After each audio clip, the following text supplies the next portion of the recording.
जी पूरा हिंदू समाज नहीं है, बीजेपी पूरा हिंदू समाज नहीं है। ये गंभीर विषय है। আবারও উত্তাল ভারতের লোকসভা। এবার একাধিক ইস্যুতে বিরোধী নেতাদের বিক্ষোভ ও হট্টগোলে রীতিমতো নাজেহাল হলেন বিজেপি নেতারা। In front of the American president, your height is reduced to 5 feet. 21 July থেকে শুরু হয়েছে লোকসভার বর্ষা অধিবেশনের শুরুর দিন থেকেই প্রবলভাবে চড়েছে রাজনৈতিক উত্তেজনার পারদ। তবে সোমবার চরমে পৌঁছায় এই উত্তেজনা। এদিন যেন কেন্দ্রীয় সরকারকে কোণঠাসা করার প্রস্তুতি নিয়েই অধিবেশনে হাজির হয়েছিলেন বিরোধী নেতারা। অধিবেশনের শুরুতে অপারেশন সিঁদুর নিয়ে বিশেষ আলোচনার পরপরই প্রধানমন্ত্রী নরেন্দ্র মোদীকে প্রশ্নবাণে জর্জরিত করতে থাকেন বিরোধী নেতারা। বিরোধীদের হট্টগোলের জেরে দুপুর 1টা পর্যন্ত মুলতবি হয় লোকসভার অধিবেশন। পরে সভা শুরু হতেই আবারও হট্টগোল শুরু করেন নেতারা। ভারতের প্রতিরক্ষামন্ত্রী রাজনাথ সিং তার বক্তব্যে দাবি করেন, অপারেশন সিঁদুর চলাকালীন পাকিস্তান ভারতের কাছে যুদ্ধ বন্ধের অনুরোধ করেছিল, পাকিস্তান হার মেনেছিল। রাজনাথের এই কথার তাৎক্ষণিক প্রতিবাদ করেন কংগ্রেস নেতা রাহুল গান্ধী।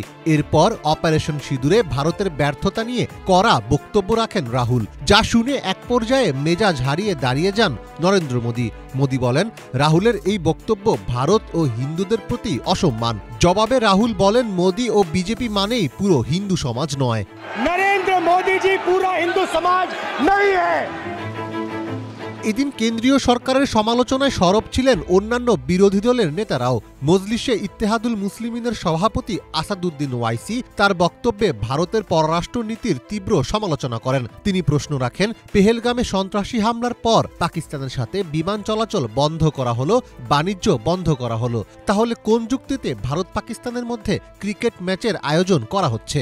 ट्रेड खत्म हो चुका है, डायरेक्ट इनडायरेक्ट। किस सूरत से आप पाकिस्तान से क्रिकेट मैच खेलेंगे? এছাড়াও একাধিক ইস্যুতে সরকারের সমালোচনা করেন কংগ্রেসের জ্যেষ্ঠ নেতা ও সাবেক ভারতীয় স্বরাষ্ট্রমন্ত্রী P Chidambaram, Congress MP Francis George, Trinamool সাংসদ কল্যাণ ব্যানার্জি সহ বেশ কয়েকজন। অধিবেশন শুরুর আগে পার্লামেন্ট চত্বরে বিক্ষোভে সামিল হয়ে বিহারের ভোটের তালিকা সংশোধন প্রক্রিয়া SIR এর বিরুদ্ধে স্লোগান দেন বিরোধী নেতারা। কংগ্রেস নেত্রী প্রিয়াঙ্কা গান্ধী, সমাজবাদী পার্টির অখিলেশ যাদব, DMKর কানি মঝি সহ অনেকেই পার্লামেন্টের মকর দ্বারের সামনে সারিবদ্ধভাবে দাঁড়িয়ে হাতে পোস্টার নিয়ে প্রতিবাদ করেন। তাতে লেখা ছিল, SIR বা স্পেশাল ইন্টেন্সিভ রিভিশন হল ভোটার তালিকার একটি বিশেষ পুনর্মূল্যায়ন প্রক্রিয়া, যেখানে ভোটারদের তথ্য যাচাই করা হয় এবং ভোটার তালিকা হালনাগাদ করা হয়। তবে পশ্চিমবঙ্গ সহ অনেক রাজ্যের বিরোধী নেতারা SIRকে রাজনৈতিক উদ্দেশ্য প্রণোদিত বলে মনে করেন। তাদের দাবি, বিজেপি সরকার নির্বাচন কমিশনকে ব্যবহার করে ভোটার তালিকায় একপাক্ষিক পরিবর্তন আনার চেষ্টা করছে। স্থানীয় প্রশাসনের সহায়তায় কোনো প্রকার স্বচ্ছ শুনানি বা নোটিশ না দিয়েই অনেকের নাম মুছে ফেলা হচ্ছে, যার ফলে ভোটাধিকার হারাচ্ছেন সাধারণ মানুষ। মীর ফজলে রাব্বি, বাংলা ভিশন।